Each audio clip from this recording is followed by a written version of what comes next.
Sioux Falls Mayor Mike Huether returned to his hometown of Yankton on Wednesday and spoke at 1 million cups to a capacity crowd. His hour-long message, followed by an hour-long Q&A session, centered on ways Yankton can progress. It's certainly a good community, and I love this town. However, my goal was to ultimately make it great and let the people know that it's going to take a ton of work, some risk, a bunch of leadership, and yes, making a mistake or two to ultimately make this town a great one. But I would just encourage him to do it. Improving downtown Yankton, perhaps with some housing options, was one of Huether's suggestions. You folks have to understand that any community across America, their heart or that heartbeat is their downtown.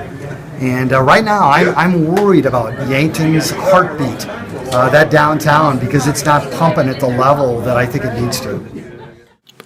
From 2 failed opt-outs to the downtown situation to a lack of single-stream recycling, Huether detailed a handful of what he sees are weaknesses in Yankton.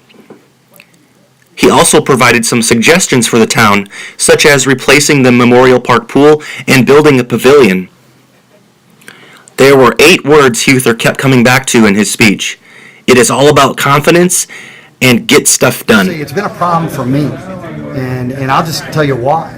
I grew up with not much, and the catalyst for my ultimate success was certainly my mom and my family.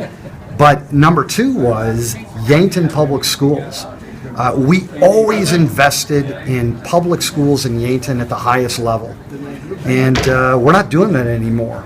And I think that's the greatest risk for this city that I ultimately love. Aggressive, as I personally am, as well as other communities across our great state, like a Brookings or a Sioux Falls. But I remember how aggressive we were, for example, with the Yankton Buck football team or wrestling team. We wanted to compete at the highest level, and we won more often than not.